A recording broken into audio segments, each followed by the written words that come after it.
महापुरुषों को व्यास कहा जाता है। ऐसे व्यास जी की याद में आज व्यास पूर्णिमा का पर्व है, कल से चला है, वैसे तो 1 महीने से चल रहा है। तो व्यास मार्गी और भोग मार्गी के स्वभाव का थोड़ा वर्णन कर लूंगा तो आपको तुरंत संभलने का अवसर मिलेगा। जो जगत से सुखी होना चाहता है वो जगत से लेकर संतुष्ट होगा, और जो जगदीश्वर में सुखी है वो देकर संतुष्ट होगा। कितना फासला है। लेने वाला सब कुछ करेगा, मीठी वाणी काव दाव सब कुछ करेगा। लेने वाला सेल्समैन, वोट बैंक वाला, जो भी जगत से लेने की इच्छा से भरा है वो जिस किसी से मिलेगा कुछ न कुछ नाटकबाजी, कुछ न कुछ धोखेबाजी मिलाकर लेगा। तो लेने वाला बेईमान होता है, लेने वाले पर ज्यादा भरोसा नहीं। लेकिन जो अपने आप में संतुष्ट है वो दूसरे को सुख शांति मधुरता देकर संतुष्ट होगा। जो जगत से सुखी होना चाहता है वो अकड़ने का मजा लेगा। मेरे पास इतनी गाड़ियां हैं, इतनी मोटरें हैं, इतना अधिकार है और अधिकार हत्याऊं, वो रावण का रास्ता है। और गुरु के प्रसाद से जो तृप्त हुए वो राम जी का रास्ता है। सब कुछ देखकर नंगे पैर जंगलों में घूमते हैं, फिर भी राम जी संतुष्ट हैं, प्रसन्न हैं। और रावण के पास सब कुछ है फिर भी असंतुष्ट है, अप्रसन्न है। अपनी पत्नी और अपनी लंका की सुंदरियां मिलने पर भी अहंकार चाहता है कि इतनी सुंदर सीता को लंका की शोभा बढ़ाने को ले आऊं। अहंकार ले लेके बड़ा बनकर सुखी होना चाहता है और प्रेम दे देकर अपने आप में पूर्णता का एहसास करता है। अहंकार क्रोध में, लोभ में, विकारों में बरसकर दूसरों को परिताप पहुंचाकर सुखी होना चाहता है। लेकिन प्रेम अपनी मधुमय शीतलता से बरसते हुए दूसरों के दुख रोग शोक हरकर उनकी शीतलता में अपनी शीतलता का एहसास करता है। अहंकार की छाया ऐसी है कि अहंकार छाया को मैं मानेगा और अपने आत्मा को मैं रूप में न सुनेगा, न मानेगा, न जानेगा। जबकि प्रेम शरीर को क्षणभंगुर जानता है। मन परिवर्तित और तन परिवर्तित, चित्त परिवर्तित, उस सब का साक्षी जो है अपरिवर्तित अपने आत्मदेव को मानता है, जानता है, उसमें तृप्त होने का यत्न करता है। तो जिज्ञासु है, तृप्त हो गया तो व्यास जी, तृप्त हो गए तो कृष्ण जी हैं, राम जी हैं, नारायण स्वरूप है। अहंकार तोड़ता है और महापुरुष जोड़ते हैं।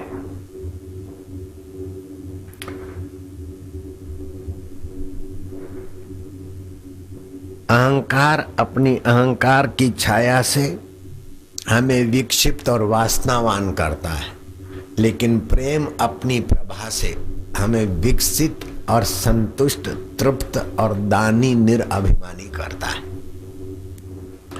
अहंकार संग्रह से संतुष्ट होता है और प्रेम बांटकर तृप्त होता है।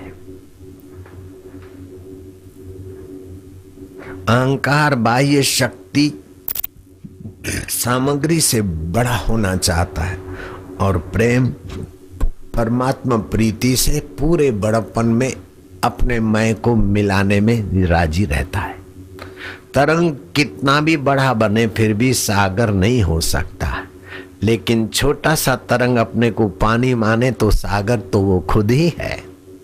ऐसे ये जीव शरीर को मैं मानकर कुछ पाकर जो बड़ा बनता है, उसके बड़प्पन के ख्वाब रावण की दिशा के हैं। एमबीए पढ़े हुए बच्चों को सिखाया जाता है कि गंजे आदमी को कंगी बेचनी है और नागालैंड में साबुन धोने का कपड़ा बेचना है। चाहे उसको काम आए ना आए, उससे पैसे बनाओ, साधन इकट्ठे करो और सुखी रहो। जो भी एमबीए के रास्ता लेते हैं वे एमबीए वाले खुद परेशान रहते हैं और दूसरों का शोषण करते हैं। लेकिन जो शबरी का, मीरा का, रहीदास का, जनक का रास्ता लेते हैं वे खुद भी तृप्त होते हैं, दूसरों को भी तृप्त करते हैं। सतृप्तो भवति स अमृतो भवति सतरति लोकांतार्यति। तो अहंकार पर व्यास की विजय का दिवस है गुरु पूर्णिमा विजय। शोषक पर पोषक का विजय है व्यास पूजा, व्यास पूर्णिमा।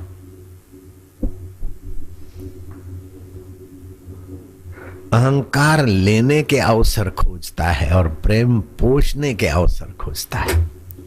निगाहों से पोषे, वाणी से पोषे, हरड़ रसायन से पोषे, पंचगव्य से पोषे, हरिओम करके प्रणाम करके पोषे, नम्रता के गुण देकर उनकी उन्नति करे। प्रेम खोजता रहता है अवसर कि मेरे संपर्क में आने वाले पोषिक हो और संपर्क में नहीं हो वो भी पोषिकों से भी पोषित हो। मेरे शिष्य जाएंगे, भंडारा करेंगे, सेवाएं करेंगे। सरकार का 1 करोड़ निकलता है तो लोगों तक 10 लाख पहुंचते होंगे कि 15 भगवान जाने। लेकिन हमारे यहाँ से 1 करोड़ निकलता है तो लोगों तक 3 करोड़ होकर पहुंचते। हमारे यहाँ से 1 रुपया निकलता है तो शिष्यों के द्वारा उसमें और सहयोग मिलता है। कोई सर्विस चार्ज नहीं, कोई हड़प चार्ज नहीं, क्योंकि प्रेमी गुरु के प्यारे हैं, वो पहुंचाने में अपना भी सहयोग कर देते।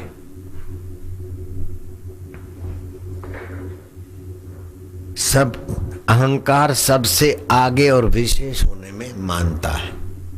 वीआईपी बनने की भूत और भूतनियां लगी रहती अहंकार में, और प्रेम सबके पीछे रहकर सेवा खोजकर मिटकर अमिट को पाने में सफल हो जाता है। राजा चतुर सिंह अपने उदयपुर के राज्य में सत्संग होता था, संत महात्मा के चरणों में जाते, पीछे बैठ जाते। यहाँ कईयों को आगे वीआईपी होने की आदत पड़ी है। वो वीआईपी बनना इतना अच्छा नहीं है जितना प्रेमी सेवक बनकर सहज में धक्का मुक्की सहते हुए सुनना उन लोगों को ज्यादा फायदा करता है वीआईपीओं की अपेक्षा। प्रेम गली अति सांकड़ी जामे 2 न समाए। अहंकार और प्रेम मयान में 2 तलवार नहीं रहती।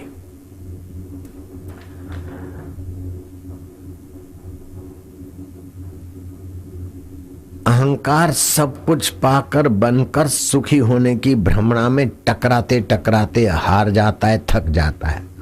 और प्रेम सब कुछ देते देते अपने पूर्ण स्वभाव को जागृत कर लेता है। ब्राह्मी स्थिति प्राप्त कर कार्य रहे ना शेष, मोह कभी ना ठग सके इच्छा नहीं लवलेश। जो संसार में सुखी होना चाहता है वो बड़े दुख को बुलाता है। संसार दुखालय है। संसार की सुविधा पाकर जो सुखी रहना चाहता है वो किसी न किसी से दगा, शोषण और कई वस्तुओं की पराधीनता करेगा। और जो संसार की सेवा खोजकर निर्वासनिक होता है उसका प्रेम स्वभाव स्वतः जागृत होता है। अहंकार देकर प्रसिद्धि चाहेगा और प्रेम देकर चुप्पी साध लेगा।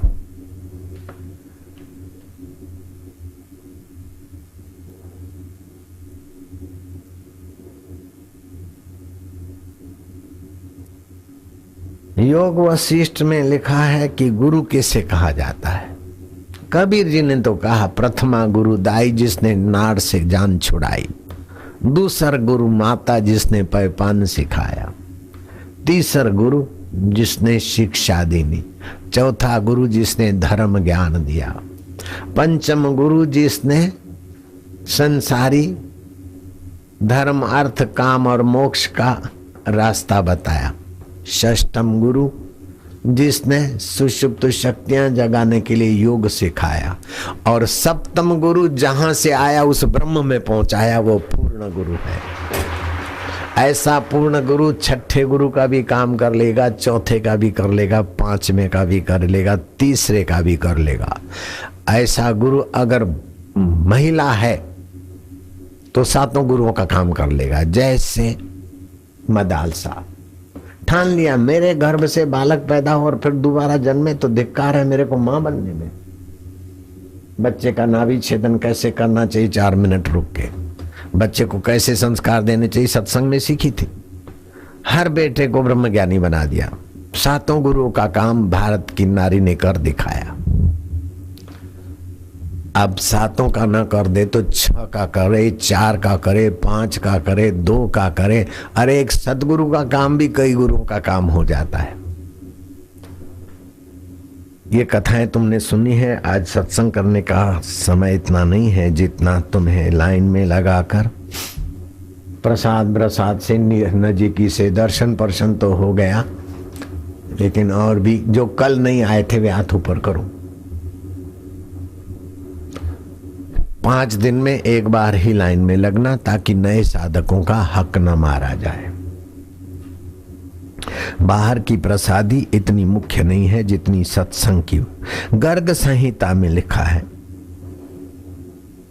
विश्वजीत खंड के भाग पहले और दूसरे में, ब्रह्मानंदम परम सुखदम। सप्तम गुरु कैसा होता है? ब्रह्म का आनंद उसकी निगाहें बरसाती, उसकी वाणी बरसाती है, उसकी चेष्टाएं ब्रह्म का आनंद बरसाती है। ब्रह्मानंदम परम सुखदम केवल ज्ञान मूर्ति भावातीतम। मैं दुखी हूं, सुखी हूं, सज्जन हूं, गुरु हूं, शिष्य हूं, गुरु के मन में ये नहीं होता। भावातीतम त्रिगुण रहितम, सत्वगुण भी उससे पार हो गया, रजोतमो से तो परे है, सत्व से भी पार। भावातीतम त्रिगुण रहितम तत्वमति बसी आदि लक्षणम एकम नित्यम विमलम अचलम सर्वधि साक्षीभूतम। ऐसे कुछ सप्तम गुरु, छठा गुरु, चौथा गुरु, 5वां गुरु, तीसरा गुरु, ऐसा महापुरुष मिल गया, चाहे बुद्धू महामूर्ख को भी मिल जाए वो परम सौभाग्यशाली।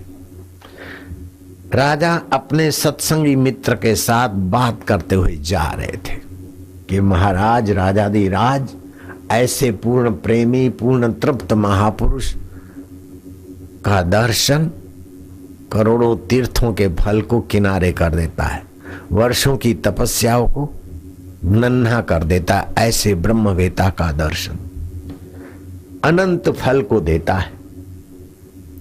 मूर्ख से मूर्ख भी ऐसे पुरुष का दर्शन, सत्संग, सानिध्य पाकर महान बन जाता है, आदरणीय, पूजनीय बन जाता है। तो एक लड़का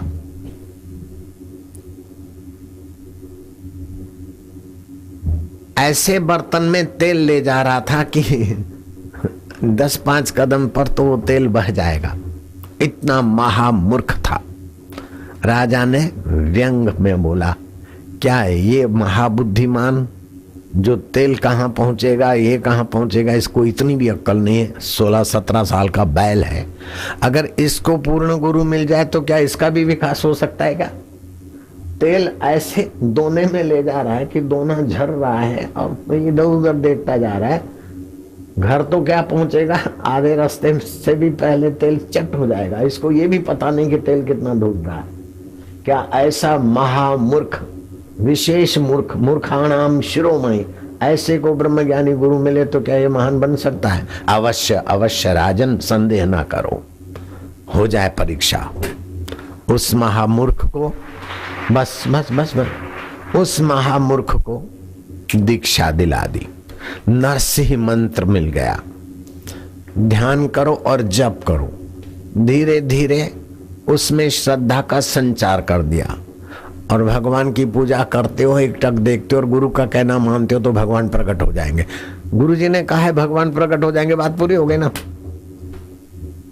श्रद्धा पूर्वा सर्वधर्मा मनोरथा फल प्रदा। शबरी ने मान लिया, मतंग ऋषि ने कहा कि राम जी तेरे द्वारा है, बस विकल्प रहित श्रद्धा, संशय रहित श्रद्धा। मैं आपको क्या बताऊं, एक आदमी इतना दुखी आ रहा था कि लंबी कहानी मैं नहीं करूंगा आज। आंखों की तकलीफ, नींद नहीं आती, फलाना नहीं। आगरा में शाहगंज छम छम गली श्री कृष्ण गौशाला लीलाशाह प्रभु जी के चरणों में आया और प्रभु जी ने कहा अच्छा तू चिंता मत कर, आकड़े के पत्ते तोड़ के उसका दूध डाल दे, सब ठीक हो जाएगा। अब एसिड है, जहर है, हलाहल आप नहीं डालना। उसने विकल्प रहित आकड़े के पत्ते तोड़कर आंखों में डाले और आंखों की तकलीफ ठीक हो गई और प्रसन्नता हो गई। गया दुकान पर और ली मिठाई और जय साईं लीलाशाह। दुकान वाले कोई बांट रहा है। बोले किस बात की मिठाई? अरे बोले मेरी आंखें, दिन को भी नहीं देखता, रात को तो ठोकरे खाता था, रता अंधड़ा भी था और दिन को भी तकलीफ थी, अब तो मैं बड़ा खुश हूं। अरे यार मेरी आंखें भी खराब है, कौन सी दवाई थी? वो आग के पत्ते तोड़कर डाल दिया, लीलाशाह प्रभु ने कहा था। वो दुकान वाला उठा और तोड़ा वही का वही पत्ते, आंख में डाला तो मर गया। मर तो क्या गया, आंखें अंधी हो गई। मेरे को गुरुदेव ने कहा तुम्हें यहाँ रहना है, रह गए 7 साल। मेरे स्वभाव में ऐसी विरक्ता थी, मैं 7 घंटे भी उस जगह पर नहीं रह सकता था, लेकिन गुरु आज्ञा है। आजकल के तो ऐसे हरामी संचालक ऐसी बातें बनाकर मुझे भी गुमराह करने की कोशिश करते हैं और कहलाते हैं कि बापू के आश्रम में है, इतने साल से हम समर्पित हैं। ऐसे कई समर्पित भाग गए जब मैंने थोड़ा सा कसा तो। अभी कोई घुसे हुए हैं, वो भी ठीक हो जाएंगे, क्योंकि ईमानदार साधकों की संख्या बढ़ गई है और बेईमान खिसक गए। गुरु को माने मानवी, देखे दे व्यवहार प्रीतम, संशय नहीं पड़े नरक मोझार। वो तो नारकीय निर्णय करेगा, फंसने के निर्णय करेगा। अहंकार है, वासना है, वासनावान गुरु के आश्रम में भी अपनी चालबाजी से चलेगा, लेकिन निर्वासनिक गुरु के आदर्श को मानकर अपने को ढाल देगा। वो प्रेमी भक्त बनेगा, ज्ञानी भक्त बनेगा, सामर्थ्यवान भक्त बनेगा। और बेईमान अतो भ्रष्ट ततो भ्रष्ट। दिन बीते, सप्ताह और महीना बीते, मैं आपको शास्त्रीय प्रमाण सहित बात बता देता हूं। मैं बोलता हूं आप मान लो, ऐसा मेरा आग्रह नहीं है। अगर संशय होता है तो आप मेरे से शास्त्रार्थ करो, उस बात की गहराई का दर्शन करो। वो महामूर्ख में से श्रीधर स्वामी बन गया और भागवत पर उसने जो टीका की वो सर्व संप्रदाय के विद्वानों को मान्य हो गई। और किसी ने अड़ंगा, होता ने फंगेबाज, भाई सबको तो मान्य है, लेकिन हम कैसे विश्वास करें कि ये भागवत का पूर्ण व्याख्या है। अब कोई मनुष्य समझाएगा तो मानेंगे नहीं। चलो ठाकुर जी के सामने रखते और ठाकुर जी प्रकट होकर इनको संतोष कराएंगे। श्रीधर ने रखा और भगवान प्रकट हुए कि इनकी भागवत परम तत्व से पूर्ण है। ठाकुर जी उसकी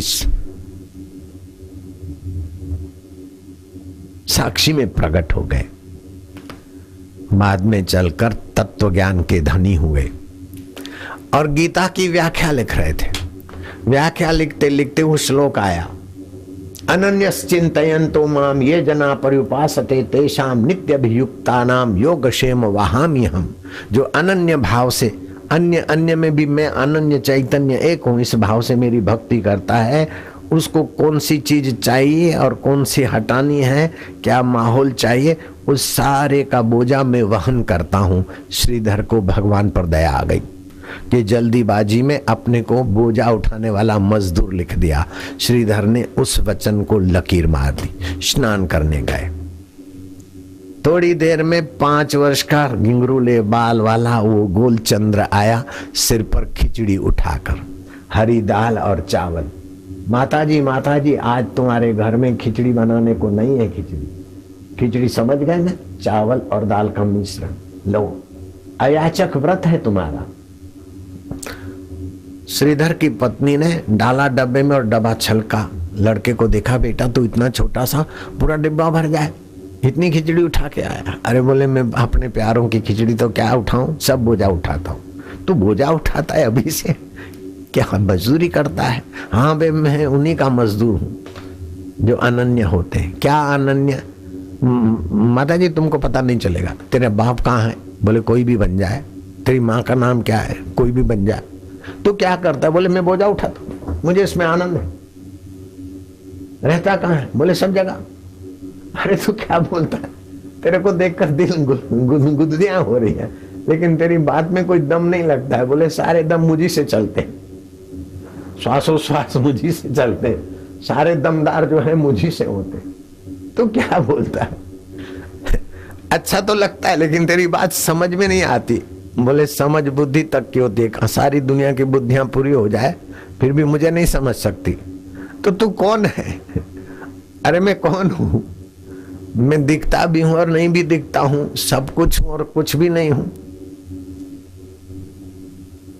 अच्छा मुझे देर होती। ठहर ठहर लाल, ठहर। तेरे मुंह पर, होठ पर किसने चाटा मारा है?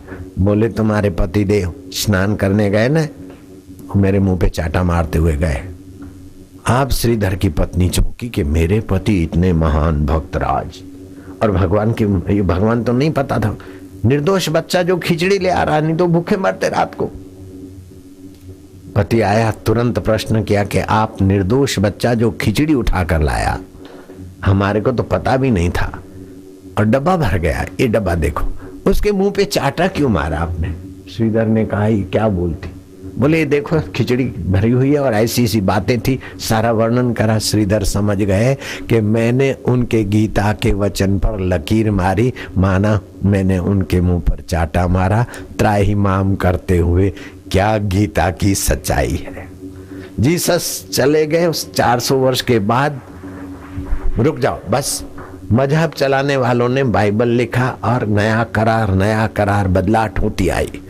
लेकिन हमारे यहाँ तो श्री कृष्ण ने जो कहा है, और श्रीधर जैसा कोई गलती करता है तो कृष्ण स्वयं आकर उसकी गलती निकाल देते हैं। रैहाना तैयब कहती है कि मैं गांधी जी गीता को माता समझते और विघ्न बाधाओं को हरने वाली, साहस बल ओज भरने वाली है, ऐसा मैंने अब्बा जान के साथ सत्संग में गांधी जी के प्रवचन में सुना। तब से मैं गीता पढ़ती हूँ, और किसी प्रश्न का उत्तर नहीं मिलता तो गीता पढ़ते पढ़ते सिराने रख देती हूँ। और रात को वो गोलचंद्र शब्द उसने नहीं कहा, मैंने मिलाया। वो श्री कृष्ण स्वप्ने में आकर मेरा मार्गदर्शन कर लेते हैं। इसलिए अब मैं कलमा और कुरान को छोड़कर गीता पढ़ रही हूँ। मूर्धन्य पत्रकार और मदन मोहन मालवीय ने उससे प्रश्नोत्तर किया। कहने का तात्पर्य है कि आप अपने अहंकार को जहां से उत्पन्न होता है उधर खोजो। मैं कौन हूं? मैं सेठ हूं, बिल्कुल धोखा हो रहा है। मैं मनुष्य हूं, मैं माई हूं, बिल्कुल पागलपन है। वास्तविक में आप ये शरीर नहीं होने के बाद भी थे, हैं और रहेंगे। अहंकार विमुढ़ात्मा कर्ता अहमिति मन्येत। वे धन भागी जो शरीर का उपयोग कर लेते, वे अभागे हैं जो उपभोग में अहंकार सजाकर नीच योनियों में जाते। राजा नृग क्रिकेट बन गया, राजा अज सांप बन गया। बुद्धिमान तो थे, लेकिन सतगुरु विहीन व्यक्ति थे। गुरु तो मिल जाता है, लेकिन सतगुरु मिलना दुर्लभ होता है। ये 6 प्रकार के गुरुओं में से कोई न कोई गुरु मिल जाए, लेकिन सतगुरु नहीं मिला तो यात्रा अपूर्ण है। अगर सतगुरु मिला और दूसरा कोई नहीं मिला तो सतगुरु सब गुरुओं का काम कर लेंगे। पीएचडी वाला गुरु मिल गया, प्रोफेसर मिल गया तो ABCD भी सिखा देगा, ग्रामर भी सिखा देगा, इतिहास की कोई गुत्थियों की खोल देगा। लेकिन 5वीं या 7वीं फाइनल पास वाला गुरु मिल गया तो फाइनल तक की तो फाइनल कर देगा, 7वीं तक। आगे का तो भले डींग हाँके, लेकिन आगे का तो आगे ही रह जाएगा। तो मैं सचमुच अपने को परम भाग्यशाली मानता हूं कि मुझे सदगुरु लीलाशाह जी भगवान गुरु के रूप में मिले। मैं अपना सौभाग्य मानता हूं। ऐसे पुरुष की दृष्टि, ऐसे पुरुष की वाणी, ऐसे पुरुष का चिंतन, ऐसे पुरुष का सानिध्य मेरा कितना मंगल कर डाला मैं कल्पना नहीं कर सकता। और मेरे इस शरीर के द्वारा वो गुरु कृपा कितने करोड़ों लोगों का मंगल कर रही मैं गिन नहीं सकता। तीर्थ नाए एक फल, संत मिले फल 4, सतगुरु मिले अनंत फल। कहत कबीर विचार। अभी आप यहाँ सुन रहे हैं, लेकिन दुनिया के कई देश इस सत्संग का फायदा उठा रहे हैं। आने वाली 9वीं तारीख, आज से 12-13 दिन बाद सोमवती अमावस्या है, उस दिन का जप 10 लाख गुना फलदायी होता है। नीच कर्मों का, विकारों का त्याग करके जप करना, मौन रहना और ईश्वर प्राप्ति का विनियोग करके जप करेंगे। आप जो भी जप करते हैं, किस निमित्त करते हैं, वो पहले संकल्प दोहराओ। चाहे गुरु मंत्र का जप करते तो किस लिए करते? तबियत के लिए करते तो बोल दो मेरी तबियत ठीक हो। जिस लिए करते ऐसा पहले संकल्प दोहराओ तो वो शक्ति उसी में काम आएगी। आप स्विच ऑन करते हैं लेकिन पानी गर्म करने के लिए करते हैं कि ठंडा करने के लिए, उसी स्विच को दबाओ। नहीं तो शक्ति तो आएगी लेकिन आपको गर्म पानी चाहिए और वहां फ्रिज चालू हो गया, नहीं चलेगा ना। आप गर्म पानी से स्नान करोगे तो स्वास्थ्य ठीक नहीं है। अति ठंडा ना करो तो ठीक, लेकिन गर्म पानी से स्नान करना वर्जित है। चतुर्मास में जल में तिल और आंवले का चूर्ण डालकर, बिली पत्तों डालकर स्नान करो तो सारे तीर्थों के जल में स्नान करने का पुण्य लाभ होगा। मुझे पता है आपको जाना है, जल्दी है, फिर भी कुछ न कुछ ऐसा ले जाओ कि 4 मास की तुम्हारी दिनचर्या भगवान नारायण नारायण तत्वों में देवशनी एकादशी से प्रबोधनी एकादशी भगवान क्षीर सागर में रहते हैं तो जल में ईश्वरीय अंश का प्रभाव बढ़ जाता है।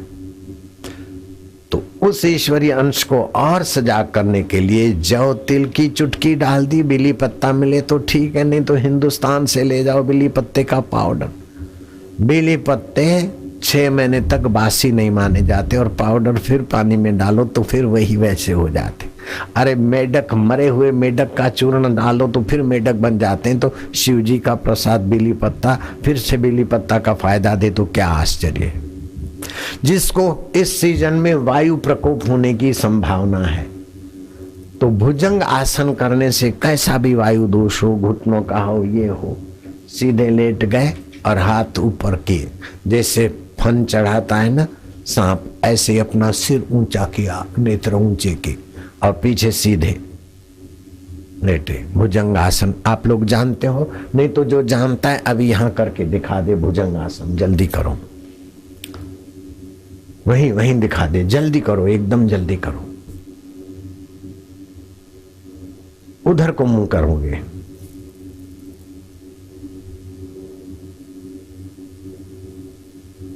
भुजंगासन, हाथों के बल से कंधा अपना ऊंचा करना है। सुबह शाम खाली पेट कभी भी करोगे, वायु ऐसे भागेगा जैसे सूरज आते ही रात्रि। चलो, वायु संबंधी बीमारी, जोड़ों का दर्द, ये वो सब, और सीधे लेट गए पेट के बल से और श्वास बाहर फेंक दिया। पेट को अंदर बाहर लेट के, बाहर कम, बैठ के करोगे तो बाहर ज्यादा हो जाएगा। ऐसा लगभग 50-60 बार किया। फिर श्वास बाहर फेंका और योनि को संकोचन विस्तरण। एक बार श्वास बाहर फेंकने से 20 बार संकोचन हो जाता है आराम से। 5 बार श्वास रोका 40 सेकंड, तो 200 सेकंड में 3.5 मिनट में 100 बार संकोचन विस्तरण हो जाएगा। वायु संबंधी बीमारी भाग जाएगी, पित्त संबंधी बीमारियां भाग जाएगी। 80 प्रकार की वायु संबंधी बीमारियां, 32 प्रकार की पित्त संबंधी बीमारियां, 20 प्रकार की कफ संबंधी बीमारियां, और उनके मिश्रण से सैकड़ों बीमारियां बन जाती है। मैं तो कहूंगा कि डॉक्टरों को और दवाई फैक्ट्रियों को आराम मिल जाएगा अगर ये थल बस्ती, अश्विनी मुद्रा लोग करने लग जाए तो ऑपरेशन थिएटरों को ताला लग जाएगा। ट्यूमर बनेगा ही नहीं तो कैंसर कहां से लाओगे? ट्यूमर बनेगा नहीं तो बैक पेन कहां से बनाओगे? कब्जियत होगी नहीं तो रोगों की फैक्ट्री बंद रहेगी तो रोग लाएंगे कहां से? ऐसी कुंजी देता हूं कि डॉक्टरों को आराम, एक्सरे वालों को आराम, दवाई बनाने वालों को आराम, उन सभी को आराम और तुमको भी आराम। आप चाहते क्या डॉक्टर परेशान रहे? नहीं रहे तो बस आप स्वस्थ रहिए। वो अधिक इधर उधर करके पैसा लाएंगे तो विलासी बनेंगे, फिर नरकों में जाएंगे, परेशान होंगे बेचारे। उनका भी भला हो जाए। और ऐसा नहीं कि वो बेचारे भूखे मरेंगे, कभी नहीं हो सकता। अगर भूखे मरने के दिन आए तो आश्रम के जहां भी आश्रम है डॉक्टरों के लिए फ्री में रसोड़ा खुला है। वो खा के थकेंगे, खिलाने वाले नहीं थकेंगे। कोई बोले बापू ने हमारा धंधा बंद करवा दिया, हम भूखे मर रहे हैं, परिवार सहित भोजन छाजन वस्त्र की व्यवस्था हो जाएगी। मुर्दे को प्रभु देत है कपड़ा लकड़ा आग, जिंदा नर चिंता करे उसके बड़े अभाग। मन में जगे तेरी प्रीति, मेरे मन में जगे तेरी प्रीति, श्रद्धा की डोरी बांधियो जोगी, श्रद्धा की डोरी बांधी मैं जोगी। जोगी रे क्या जादू है तेरे प्यार में, जोगी रे क्या जादू है तेरे प्यार में।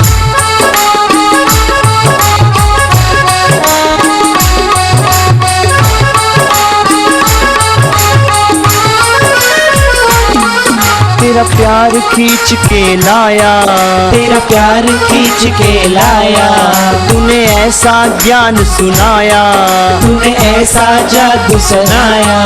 तेरा प्यार खींच के लाया, तेरा प्यार खींच के लाया, तूने ऐसा जादू चलाया, तूने ऐसा जादू चलाया।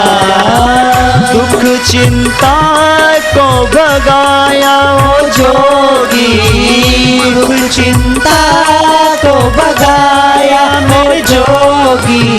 जोगी रे क्या जादू है तेरे प्यार में, जोगी रे क्या जादू है तेरे प्यार में।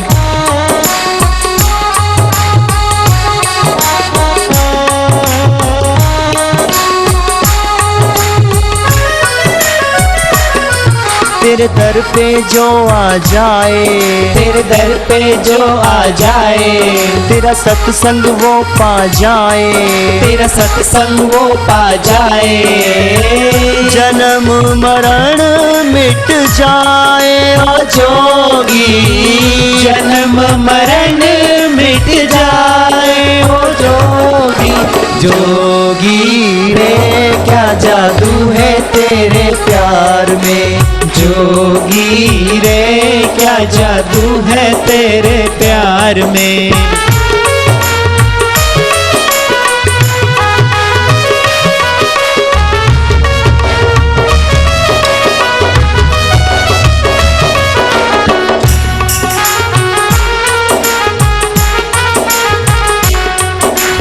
तुमसे बांधी मेरे जोगी मैंने प्रीत की डोरी, तुमसे बांधी मेरे जोगी मैंने प्रीत की डोरी। तुमको ही मैं तुमसे मांगू भक्ति हो गई पूरी, तुमसे ही मैं तुमको मांगू भक्ति हो गई पूरी। जोगी रे क्या जादू है तेरे प्यार में, जोगी रे क्या जादू है तेरे प्यार में।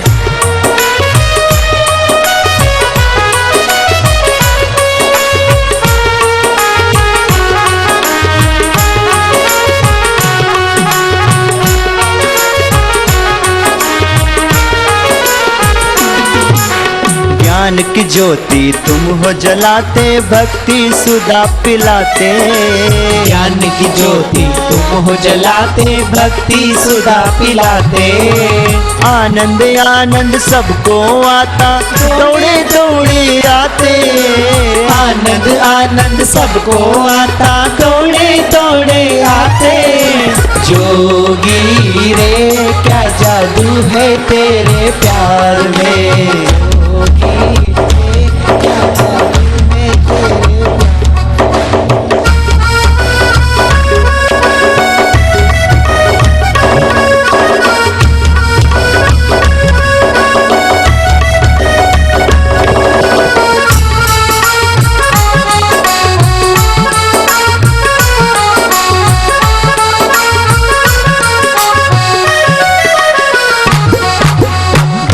जनों के लिए जोगी ने कैसा रूप बनाया, जनों के लिए जोगी ने कैसा ऐसा रूप बनाया। कभी राम और श्याम कभी बापू बन के आया। कभी राम और श्याम कभी बापू बन के आया। जोगी रे क्या जादू है तेरे प्यार में। जोगी रे क्या जादू है तेरे प्यार में।